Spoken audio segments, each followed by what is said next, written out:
This was the first sound you ever heard. Your mother's heartbeat, long before you opened your eyes, before you took your first step. It's called a heartbeat. Remember?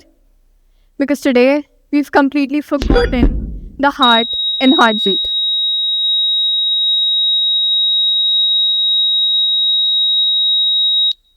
Let me take you on a short trip down memory lane. Remember when you were 5-year-olds, you would think about the fact that happiness is when your parents would return home from work early and take you out to eat at McDonald's. Then, suddenly, as you turned 8, all you could think about was thoughts that must have sounded like this. How did she get an outstanding and I got an excellent with the words spelled wrong? But you did not give as much heed to those feelings back then. As you reached middle school, you had this constant urge to beat, to win. I will win best delegate and beat the entire committee. I will get full marks and she won't. Then, as you reach high school, you start to think about your career as if your life depended on it. What college I would get into, what subject I would take. You start to aim for the highest of colleges with the lowest of acceptance rates to stay happy or to stay ahead. Then, as you reach your 20s, you put all of your effort into getting a high-paying job. You start to think that all of your happiness lay in the money, the status, the job, all in an effort to be better.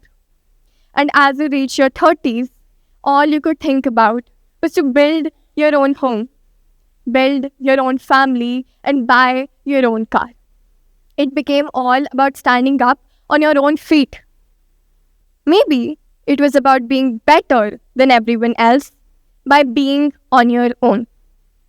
And finally, as you reach your 60s, all you could care about was retiring earlier with more comforts than anyone else.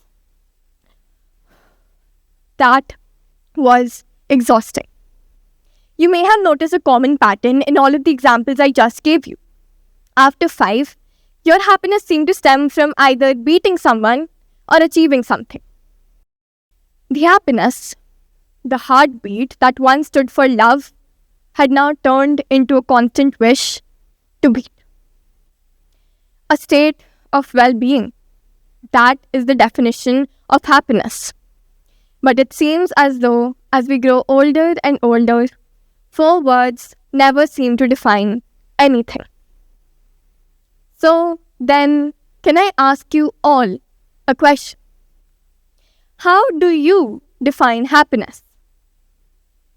Do you think your happiness has ever stemmed from success or something physical?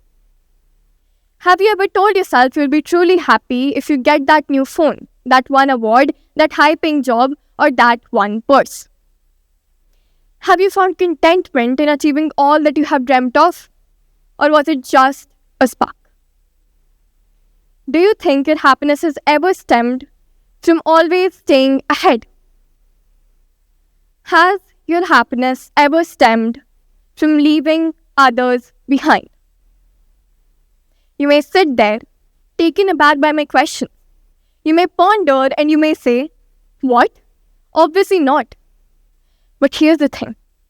Whether you like it or not, your happiness did stem from leaving others behind. Always staying ahead. In your hurried proud to succeed, you did forget those who were just learning to walk. And as I tell you this, I must also tell you that I am not a saint. I have been the culprit as well as the victim countless of times myself. As someone whose entire happiness till a few months ago depended upon winning an award and proving everyone wrong, I came to learn of a few things. A few months back, I was getting ready to go to the Oxford MUN. I seemed to define my happiness by winning accolades and moving towards my overall goal. Oxford MUN was the main part. As I rushed to pass the gates of the airport entrance, I forgot to say bye to my parents. As I walked my way towards an award in the committee, I forgot to be friendly with my fellow delegates. And as I sat on my bed, late at night, hands on my award, I felt nothing. I may have felt happy, overwhelmed when I first received my award, but all that happiness seemed to have disappeared. And that's when I paused to look upon a topic we talk about a lot but misinterpret just the same as happiness. Empathy. Everyone tells you to show empathy, but everyone also fails to tell you what that empathy really means. You may think empathy stems from donating thousands or millions to charities, but true empathy is seeing and being present. Being present? What a joke. You see, in this day and age, we run a race. A rat race. You become a rat, a robot, thirsty of being the best, always staying ahead. Your perception of happiness warps. It becomes something like, I'll get this, I'll achieve this, and then I'll finally be happy. You let go of the one thing that truly made you human. You forgot empathy.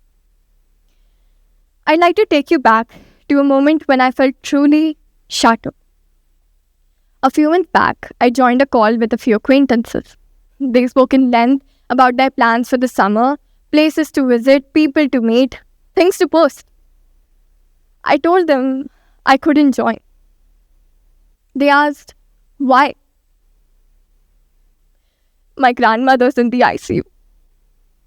After a long pause, I heard, well, what does that have to do with us? And with these 8 words, I was left behind. My grandmother was left behind in that very rat race. Why? Because my acquaintances' happiness lay in the number of likes they raked in, how far ahead they were of everyone. But would it be happiness without the warmth of friendship? And that's when you realize that you literally forgot what made you human.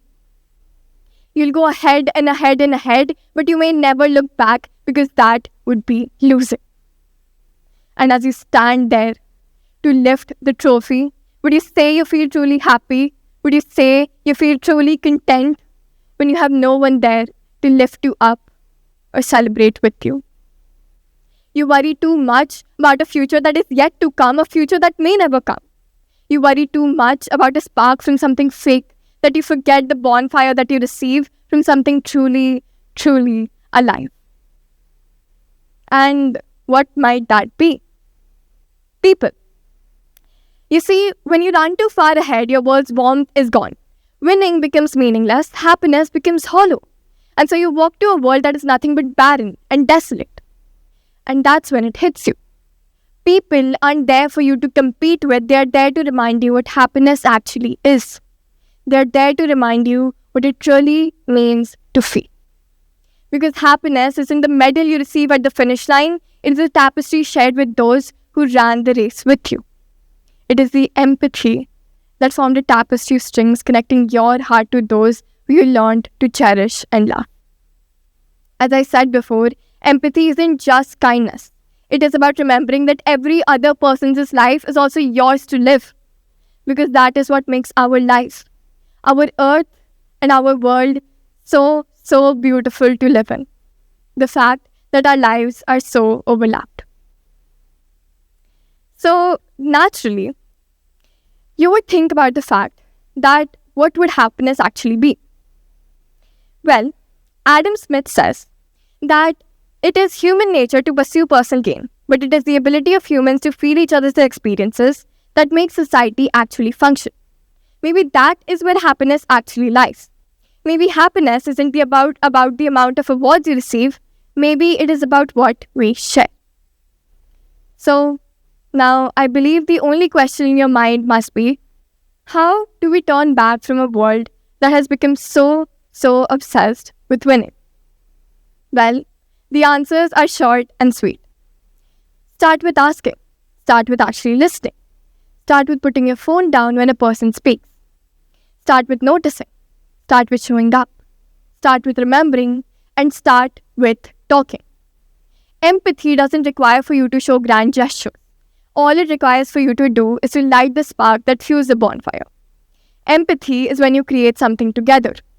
A shared humanity, a huddled warmth. And when you do this, you end up redefining happiness itself.